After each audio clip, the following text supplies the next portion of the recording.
మన ముకుందాలో లాంగ్ హారాల పండుగ నవంబర్ 8 నుంచి 16 వరకు ఫ్లాట్ 9.99% VA తో వివరాలకు సంప్రదించండి. నమస్తే రమ్మగారు. నమస్తే జయ. రమ్మగారు, మనకి పోలి పాడ్యం ఉంది. ఈ పాడ్యం యొక్క విశిష్టత ఏంటి? మార్గశిర శుద్ధ పాడ్యమి విశేషమైన రోజు.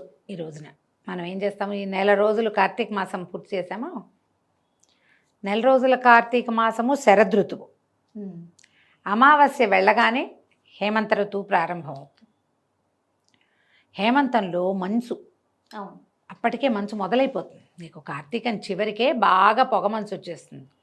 పూర్వకాలంలో వీట్లలో ఈ కార్తీక మాసం అంటే ఇంట్లో స్నానం చేసేవాళ్ళు ఎవరు ఉండేవాళ్ళు కాదు. కార్తీకము విధానంగా చేసుకోవాలి అంటే నదికి వెళ్ళాలి. అప్పుడు ఈ పంపులు, ఈ ఓవర్ హెడ్ ట్యాంకులు ఏవి ఆనాడు? అందరూ నదీ స్నానానికి వెళ్ళేవాళ్ళు. ఈ నదీ స్నానం చేసి నది దగ్గర గట్టు మీద దీపాలు పెట్టుకుని పూజ చేసుకునేవాళ్ళు. సంకల్పం చెప్పుకుని నదీ స్నానం చేసేవాళ్ళు.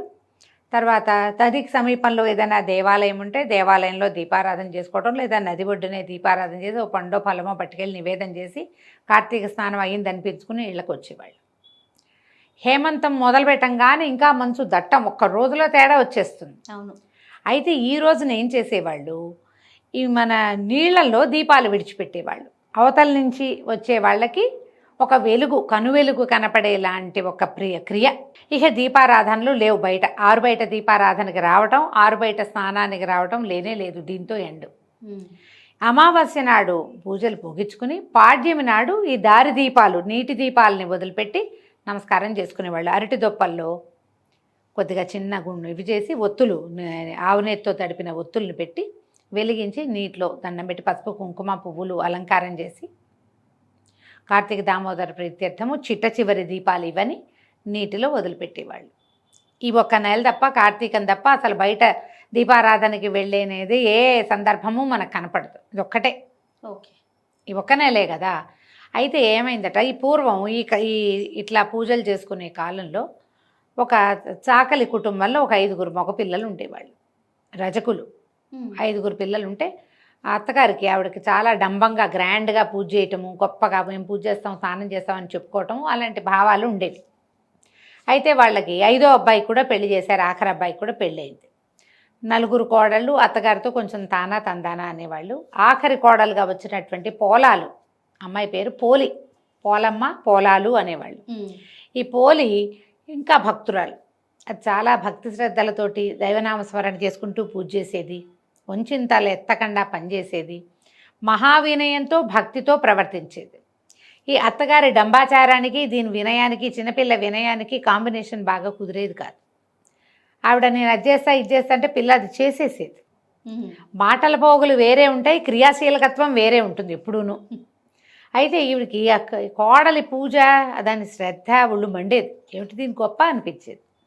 అందుకని కోడలికి ఆ గొప్ప ఎక్కించనివ్వకూడదని ఆ అమ్మాయికి పూజ చేసుకునే అవకాశం ఆవిడ ఇచ్చేది కాదు. ఇంతలో కార్తీక మాసం వచ్చింది.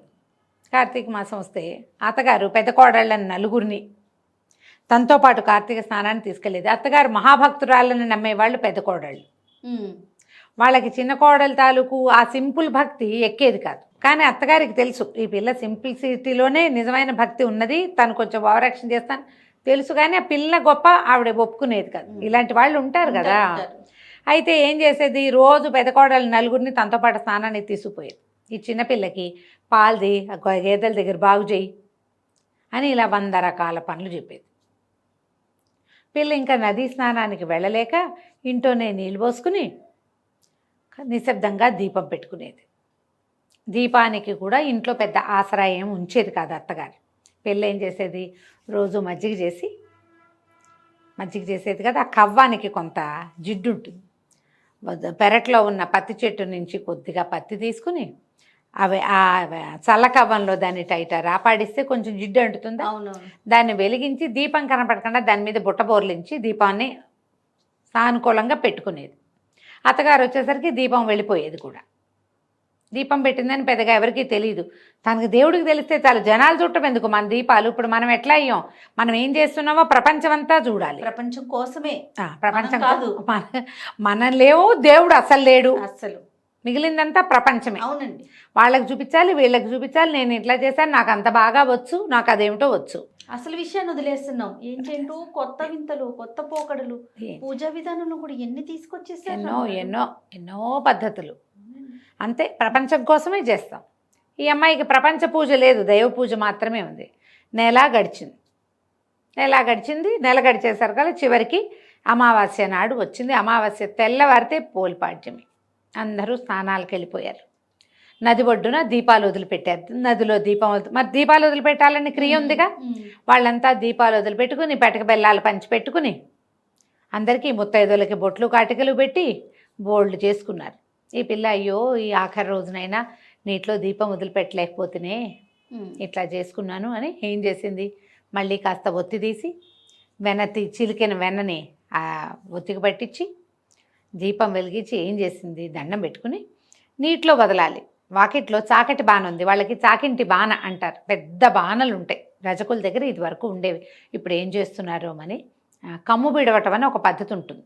కమ్ము బిడవటం అంటే ఈ బాణని పొయ్యి మీద ఎక్కించి కింద మంట పెట్టి చవుడు సున్నము అవి వేసి బట్టలు, తెల్లటి బట్టలు అందులో పడేస్తే నీరు కావి రంగతపై తెల్లగా బట్టలు ఉడికి వాటి మధ్యలో ఇంచి ఉన్న మురికంతా పోయేదన్నమాట.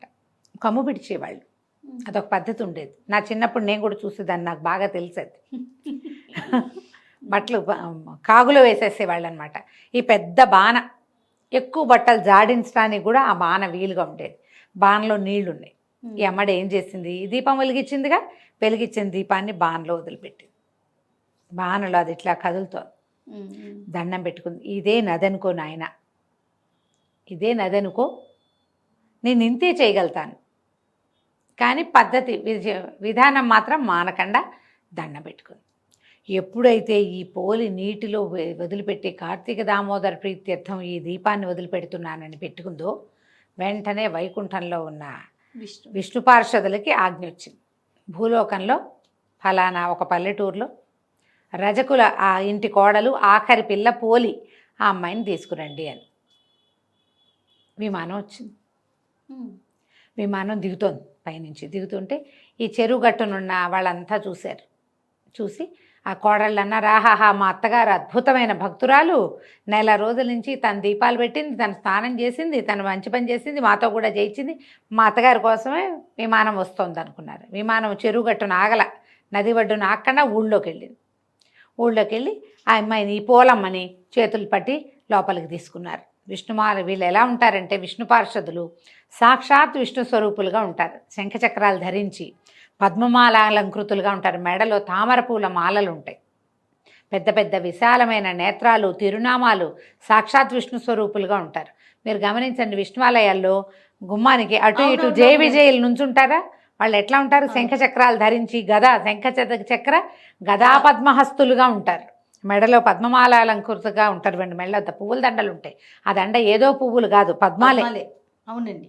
ఇక్కడి నుంచి ఇక్కడికి నేత్రాలుండి పెద్ద పెద్ద పట్టివర్ధనాలు ధరించి సాక్షాత్ విష్ణు స్వరూపులుగా ఉంటారు.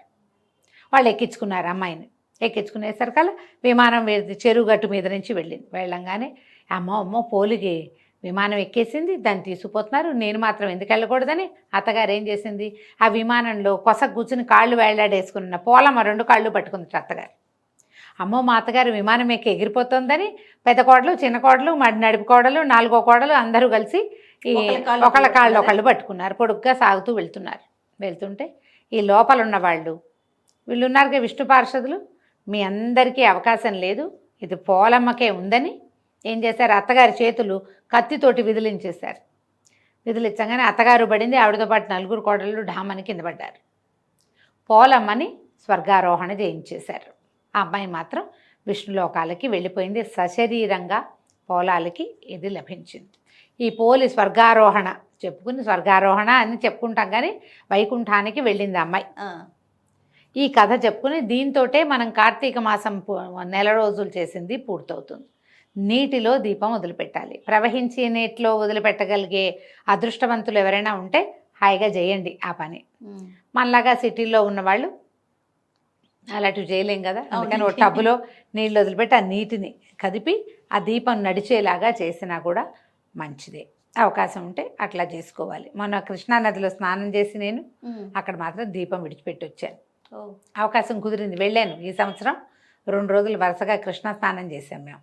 అప్పుడు దీపం వదిలిపెట్టాను. సరే, కార్తీకంలో ఎప్పుడైనా మంచిదే, చివరి ఈ పాడ్యమి నాడు చేస్తే ఇంకా ఎక్కువ విశేషం. మేము ఈ అవకాశాన్ని బట్టి చేసుకోండి. పోలిపాడ్యంతో మనకి కార్తీక మాసం వ్రతం పూర్తయినట్టు అనమాట. ఈ రోజున ఏం చేస్తాము మనము, ముత్తైదులు ఎవరికైనా తాంబూలాలు ఇచ్చుకోవచ్చు.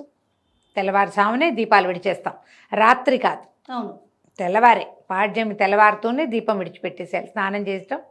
దీంతో కార్తీక స్నానాలు కూడా ఎండనమాట. పొద్దున్నే తలార స్నానం చేయటం, పూజ చేసుకోవటం, శివ పూజ రోజువారీ ఏం చేసుకుంటున్నామో, గౌరీ పూజ, శివ పూజ మనం ఏం చేసుకుంటున్నామో పూజ చేసి దీపాన్ని నీటిలో విడిచిపెట్టి, ఆ దీపాన్ని కొంచెం బెల్లం నివేదన చేసి, కాస్త ఒక అగరత్తి వెలిగించి, పసుపు కుంకుమ 2 పువ్వులు పెట్టి దండం పెట్టుకుని, పోలమ్మ వెళ్ళిరా అమ్మ క్షేమంగా అని చెప్పి ఆ దీపాన్ని నీటిలో వదిలిపెట్టేసేయాలి. ఇలాగా మనం పోలిపాడ్యమి పూజని పూర్తి చేసుకుంటాం.